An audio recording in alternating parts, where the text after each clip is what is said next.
네, 반갑습니다. 음, 요즘 제일 무서운 게 이 지구에 천재지변이라고도 얘기를 들었던 것 같아요. 그러니까 어떤 범죄나 질병이나 이러한 과정도 무서운 과정이 되겠지만, 이렇게 지진 또 이런 감염병. 그래서 우리가 이제 보건이라는 단어를 쓰게 된 어떤 이제 커다란 의미가 학과에서는 있어요.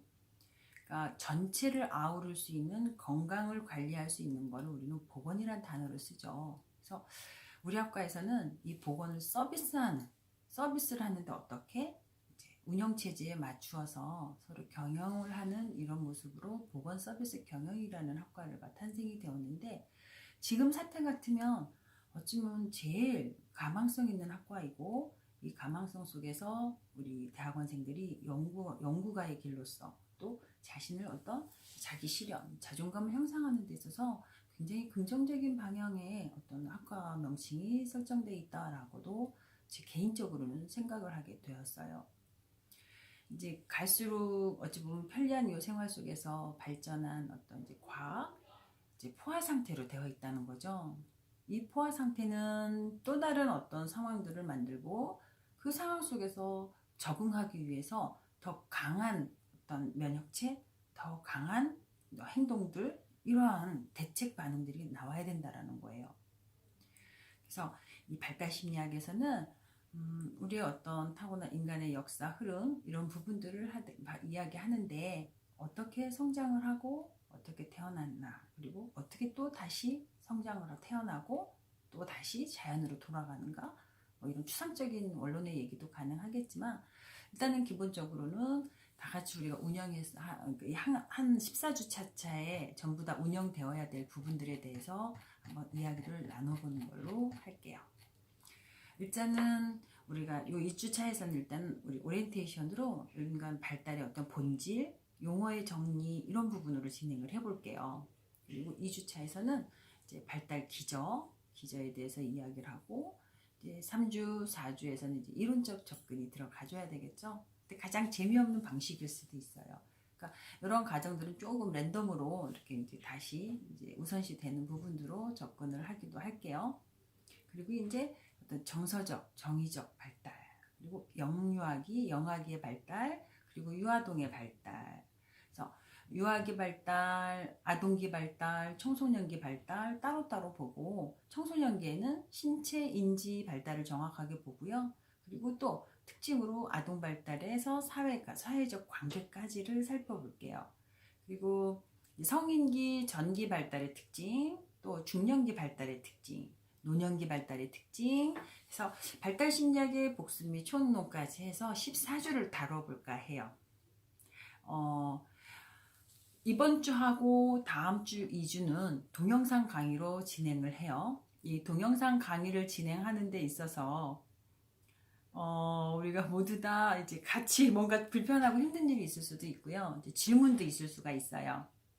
이러한 부분은 이제 메일로 보내주시거나, 또 우리 단톡방 있지 않습니까? 카톡이나 이런 부분으로 우리 서로 소통하는 걸로 진행을 할게요.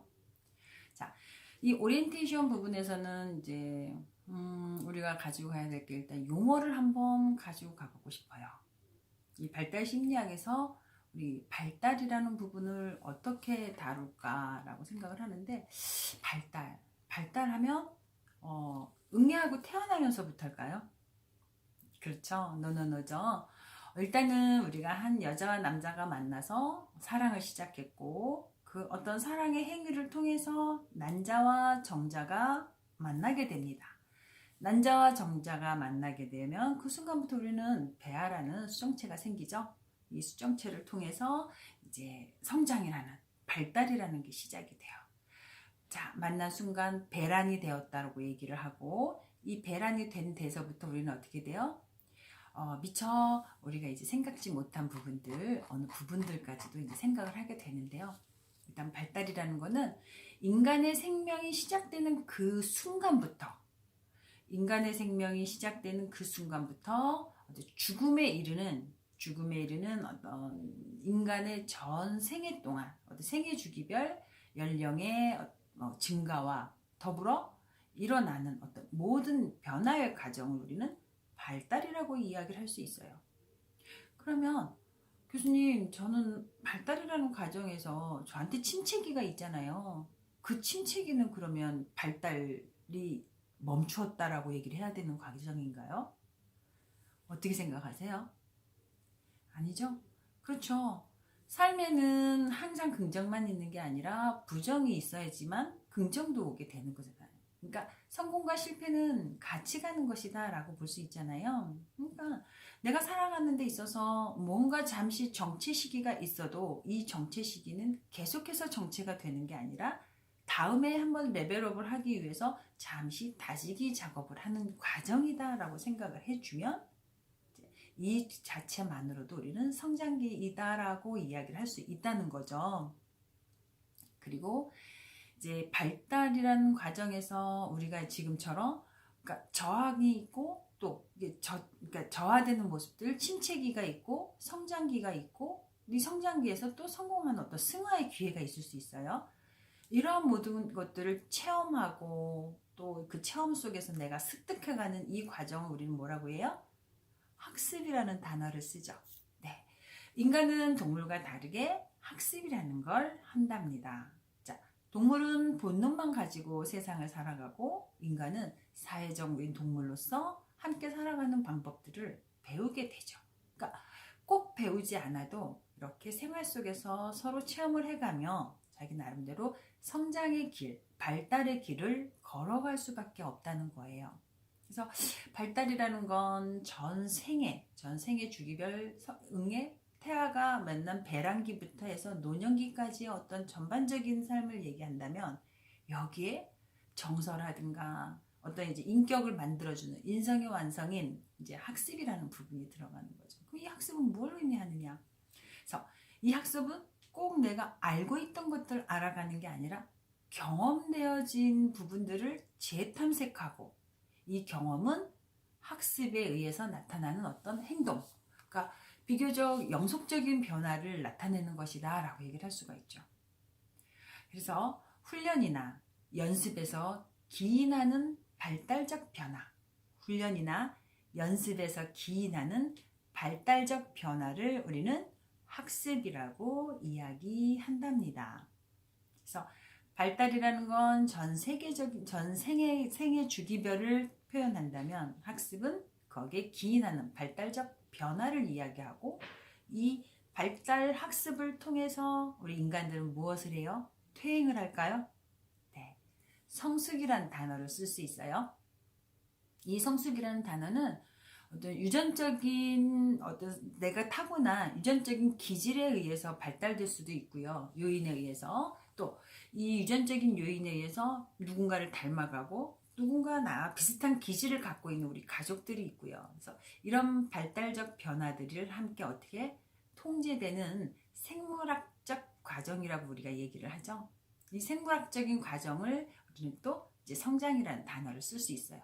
성숙이라는 단어를. 그래서 학습이나 어떤 상해, 질병 또는 다른 경험에 의해서 변화가 아니라 나이가 들어감에 따라 내 부모가 같이 유전에 의해서 나타나는 어떤 신체 혹은 행동상의 발달상의 변화를 우리는 뭐라고 얘기해요? 성숙이라는 단어를 쓴다는 거죠.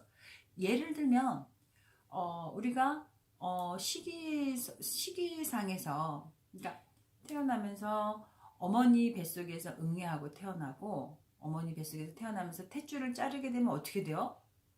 자동적으로 나한테 달고 있던 먹이줄이 잘리는 거잖아요. 이 먹이줄이 잘리는데 엄마의 지를 통해서 아이가 바깥으로 세상에 태어났어요. 태어나서 먹이 탯줄이 잘리고 그리고 밖이 차가워요. 이 아이는 순간적으로 공포감이 느껴지겠죠. 그렇지만 이 공포 안에서 누군가의 보호, 누군가의 어떤 도움에 의해서 아이가 깨끗이 닦여지고 아기 보에 쌓이게 되고 쌓이면서 이제 엄마의 모유를 먹게 되고 모유를 먹으면서 성장을 하게 돼요. 이 성장 과정은 어찌 보면 그러니까 이 서로가 어떻게 되었는데 교환해서 사용할 수 있다는 거죠. 그래서 성숙과 성장은 조금 다른 의미일 수도 있어요. 그래서 발달이라는 건 전 생애 주기별을 다루는 것이고 이 발달에서 학습이라는 부분은 또 내가 성장할 수 있는, 성숙할 수 있는 그러한 부분을 경험을 재탐색하게 된단 말이죠.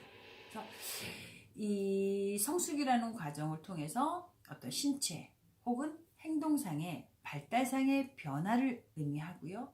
성숙 다음에 뭐예요? 나의 정서가 같이 이제 삼합이 이루어져야 돼요.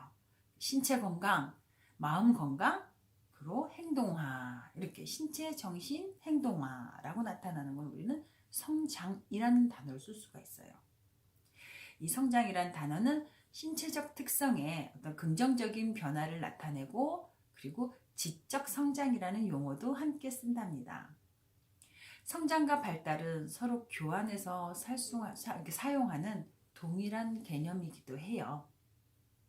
내가 성장이 되어 성숙이 되고 성숙된 속에서 성장이라는 단어를 같이 사용되지만 약간 어원은 조금 다른 거죠. 그리고 이제 그래서 모든 걸 이걸 통칭해서 우리 발달 심리학이다라는 단어도 쓸 수가 있는데요.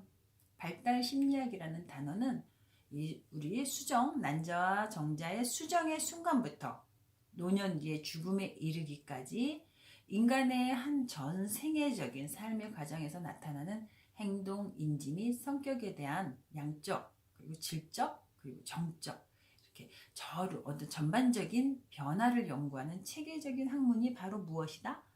발달 심리학이다라고 이야기할 수 있어요. 우리 지금 여기 앉아있는 우리 학우분들께서도 어찌 보면 지금 50평생, 60평생까지 내가 쭉 살아오면서 쭉 나를 추억에 젖어본다면 나의 삶을 회고할 수 있잖아요. 나의 삶을 회고하고 지켜보고 하는 이 과정은 나를 비하하거나 자책하자는 의미는 분명 아니라는 거죠. 부족한 부분이 있으면 무언가 조금 더 채워넣고 그 채워넣는 과정에서 이제 우리는 긋기, 버티기, 견디기 이런 단어들을 우리가 사용할 수 있다는 거예요. 그러니까 우리가 추구하는 어떤 행복이라는 과정이 내가 견디고 버텨주지 않으면 얘네들을 맞이하지 못할 때도 있다는 거예요.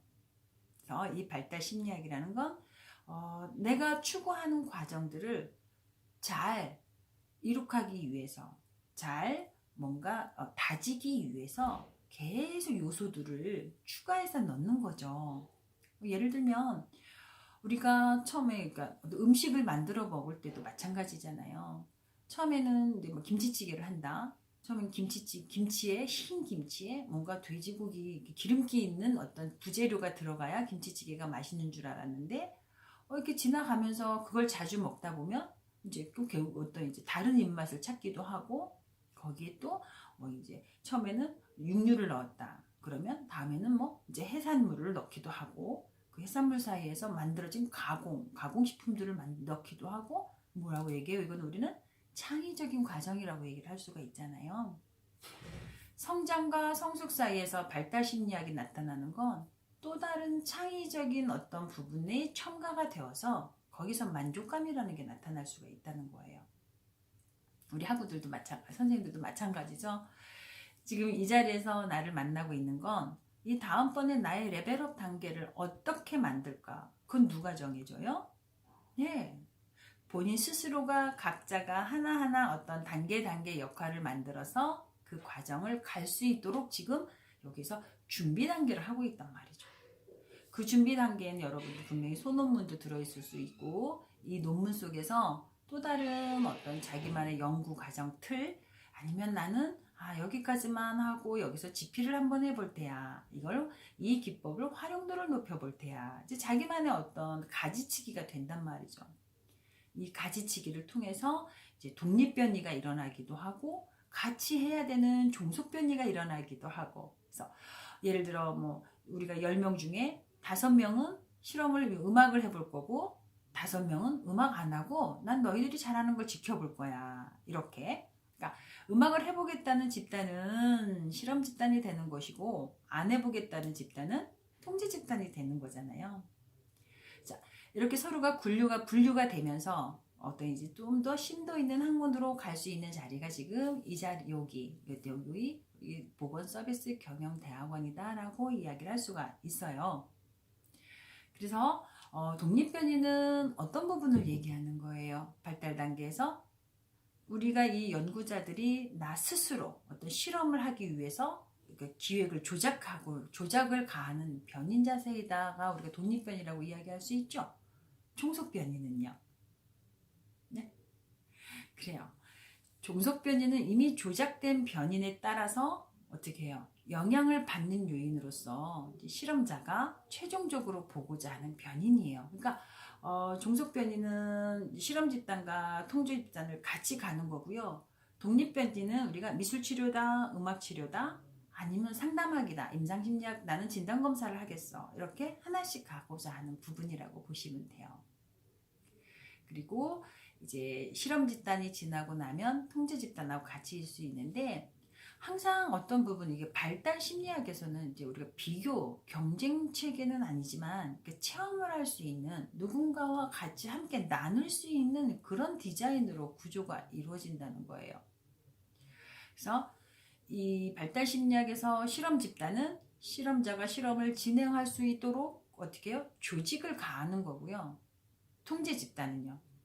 네. 조직하고자 하는 어떤 이제 변인 외에 다른 오염 변인에 대해서 영향은 없는지. 그러니까 통제 집단은 나는 저 어떤 이제 도구를 조치를 취했는데 그 조치를 취하지 않은 상황에서 이 조치를 취하지 않으면 어떠한 원 상태가 되는지를 알아보는 거죠. 그래서 객관적인 실험을 하기 위해서 비교 집단을 선정하는데 이를 통제 집단이라고 해요. 그래서 이 발달 심리학에서는 기본적으로 우리가 어떻게 내가 이 부분에 자극물을 주어서 이 자극물로 인해서 내가 어떻게 달라지는지 변화되는 그런 변인을 살펴보는 것이고, 그 변인을 살펴보는 과정을 우리는 연구 과정이다라고 이야기를 할 수가 있다는 거죠. 자, 이렇듯 발달 심리학이라는 것은 무언가 목표가 정해져 있고 그 목표 안에서 내가 하나의 요인을 생애 주기별로 이렇게 추가하는 모습이다라고 이야기를 할 수 있답니다.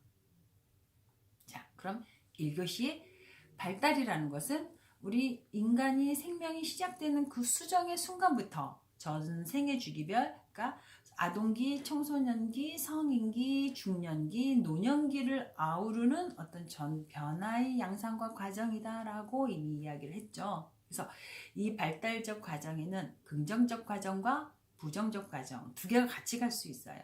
그래서 이 긍정 과정에서는 양적, 질적 증가를 볼 수가 있고, 부정 관계에서는 어떤 감소의 관계를 볼 수 있는데, 이 감소라는 건 노년기에 들어서 우리 어떤 전체적인 기능, 이런 구조의 퇴화되는 모습들, 자연스럽게 시간의 흐름에 따라서 이런 변화되는 과정들을 의미할 수도 있다는 거예요.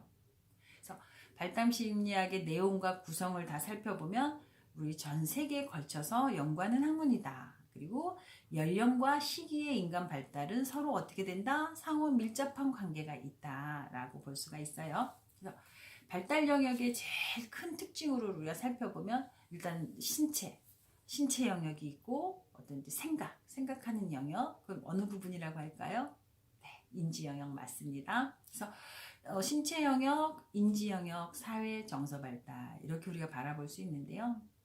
사회 정서 발달에서는 감정과 정서, 그리고 나는 어떤 사람인가 이때 화가 날 수도 있어요. 공격성 뛸 수 있다고요. 공격성도 띄고 그러다 보면 내가 지금 여기서 펀치를 날려야 돼. 아니야, 나 참아야 돼. 내가 지금 참으면 모두가 다 잘 지낼 수 있어. 이제 스스로가 어떻게 해요? 가늠, 조율이라는 걸 한다는 말이죠. 맞습니다. 그러니까 이 사회성이라는 건 내가 원하든 원하지 않든 그 순간에 잠시 멈춰야 될 때가 있고, 또 원하지 않았어도 바로바로 내가 추진해야 되는 이런 과정들이 있을 수 있어요. 이런 과정들을 통해서 우리는 뭐라고 얘기하냐면, 이제 행동이니까 우리가 이제 결과적인 부분이잖아요. 이 행동을 나타내는 데서는 내가 생각하고 있는 내 신체적인 보여지는 이 부분과 마음이 같이 이루어져야 된다라고 볼 수가 있다는 거죠. 이렇게 세 가지 영역이 독립적으로 발달하는 그런 상호 관계가 아니라 서로에게 상호적으로 영향을 미치고 있다. 그래서 발달 여러 연령별 단계에 따라서 어떤 이제 개인의 발달 과정이 다르고 각 사회의 구조가 다르기 때문에 개인마다 발달하는 단계는 늑대는 아이가 있고 빠르게 가는 아이들이 있고 그건 개인차가 조금씩 있을 수 있어요. 근데 발달 주기 단계를 살펴보면서 우리가 이제 9단계로 나누기도 하죠. 자, 이 9단계는 자, 엄마 뱃속에 있을 때 태내기, 또 이제 엄마 태어나서 응애하고 누냐는 신생아기, 그리고 이제 우리 기구 생후 2주부터는 우리가 어떻게 얘기해요? 2주 후에부터는 영아기라는 단어를 써요. 이 영아기는 이제 심리, 신체, 활동면에서 우리 엄마들, 나를 양육해주는 사람에게 굉장히 의존을 할 수밖에 없죠. 그 의존하는 과정도 살펴보고 또 이 의존하는 시기가 끝나고 나면 자신을 표현할 수 있는 어휘가 늘어나기 시작해요. 그 어휘 단계, 그리고 이제 영유아기가 끝나면 유아기, 2세부터 6세까지 어린이집에서 머무는 시기이죠. 이 어린이집에서 머무는 시기는 사고의 범위가 굉장히 확산돼요. 자, 제가 자주 말했던 이야기, 우리가 살면서 평생 살아가야 되는 어떤 학습이라든가 배워야 될 점들은 언제 다 습득하게 되었다고요? 네, 6살 때까지, 유아기 때까지 다 습득한 걸로 평생을 학습하고, 학습이라는 건 뭐였어요? 발달과 경험, 내가 산 신체의 발달과 내가 경험하는 걸 토대로 시간의 흐름에 따라서 이걸 조율해 나가는 행동화가 바로 발달 심리학이다라고 이야기할 수 있다는 거죠. 그런 과정들을 거쳐갈 수 있는 게 이제 유아기 이상부터라는 거죠. 유아기 이후에는 아동기가 들어가요. 아동기에는 유치원을 갔다가 입학이라는 신입생이라는 과정을 가지면서 이제 공식적인 교육이 시작되는 시기예요. 공식적인 교육이 시작된다는 것은 어떤 이제 발달된 정신 능력을 가지게 된다는 거고, 발달된 정신 능력은 순간순간 내가 판단해야 될 것들이 생겨난다라는 거예요. 그래서 학교라는 사회를 통해서 이제 넓은 세상과 만날 수 있는 교류 단계를 시작을 하는 거죠. 그러니까 문화의 어떤 접함이라는 거예요. 또래 집단이라는 과정을 겪고 또 이 또래 집단을 통해서 청년기, 청소년기, 우리 이제 이때 되면은 청소년기에서는 이제 서로 이제 밀당이라는 구도를 갖게 되죠. 그래서 경쟁 구도를 가지면서 굉장히 변화가 많은 시기가 오는데 이 신체적으로도 이제 우리 뭐 신체의 어떤 이제 몸에 울룩불룩 곡선이 나타나고 그 곡선 속에서 남성 그 음성 변화들이 이제 변환기를 나타내고 변성기를 맞게도 되고요. 그래서 이때는 신체와 정신이 함께 만나는 시기를 준비하는 기간이다라고 볼 수가 있어요. 신체와 정신이 함께 만나는 시기는 결국에는 나를 완성시키는 기간이기도 하죠. 그래서 가족과 시간을 많이 보내기도 하고 이제 자기 나름대로의 어떤 독립된 체제들로 이제 접어드는 그런 시기이다라고 생각할 수 있어요. 그리고 나서 성인 전기를 가는데요. 이때가 한 40세까지를 성인 전기라고 이야기할 수 있어요. 그래서 자녀를 양육하고 결혼을 해서 내 자녀를 낳고 그 자녀를 양육하는 과정에서 또 이제 맞벌이 부부라는 독립된 직업인으로서 성장을 하기도 하죠. 성인 중기에는 어떻게 돼요? 60세 전후까지를 이야기를 하는데 이제 책임이 무거운 시기이기도 해요. 내가 잘 살고 있나? 아니면 내가 누군가에게 어떤 표본이 되고 근본이 되게끔 잘 지내고 있나? 또 내 자녀를 정말 편안하게 근사하게 아이가 만족할 정도로 내가 성장을 잘 시켰을까? 이러한 부분들. 그래서 자녀들이 책임감 있고 어떤 이제 성장하는 행복한 성인으로서 성장하기까지 내가 어떤 부분들을 도와줘야 하나, 그리고 생리적 변화에 적응해야 되는 이러한 부분도 같이 있다. 성인 후기는 노년기까지 직장에서 은퇴해서 요즘은 이제 은퇴 디자인이라는 어떤 또 다른 우리 제목으로 많은 이제 새로운 접근이 필요한데요. 그래서 신체적으로나 정신적으로나 모두 쇠약해지고 있는 그런 시기이기도 해요. 그래서 이런 발달 심리학들의 연구 목표들을 보면 어떤 현상을 기술하고 그 현상을 기술하는 데 있어서 원인을 규명을 해줘야 돼요. 이 원인을 규명하는 데 있어서는 예측 통제, 그리고 이러한 발달 심리학 연구의 궁극적 목표로 이제 발달의 지식의 기초를 통해서 인간의 발달에 대한 어떤 바람직한 변화 이런 부분들을 이제 최적 상태로 증진시키는 것이다라고 이야기할 수 있어요. 이렇듯 발달 심리학의 어떤 역사를 살펴보면 뭐 아동 연구에서는 뭐 전성설이라는 말도 있죠. 그리고 이제 그때 그 어떤 학자를 보면 이제 존 토크라는 환경 결정론적 아동관을 말한 존 로크라는 사람이 있어요. 그리고 이제 루소, 장자크 루소도 있고 스탠리 홀의 발달 심리학의 창시자이기도 하죠. 그리고 아놀드 게젤 등등. 그래서 최초로 발달 심리학 분야를 이제 확립한 사람은 이제 스탠리 홀이라고 이야기를 할 수 있어요. 이제 객관적이고 어떤 기술적인 발달 연구를 시작을 했고, 이제 설문지를 통해서 아동의 생각들을 우리가 찾아내주기도 하고, 그래서 신체 발달의 가장 기본적 성향 이런 부분들은 이제 그 성장 속도가 기질의 차이에 따라서 기인한다라고 주장을 하게 되었어요. 그래서 청년을 연구하게 된 스탠리 홀을 살펴보면 이제 청소년기를 우리 뭐라고 얘기했어요? 질풍노도의 시기라고 이야기를 했죠. 이 질풍노도의 시기에는 어떤 격정적인 사항과 이런 부분들을 이야기해요. 자, 우리 2교시에서 다시 만나요.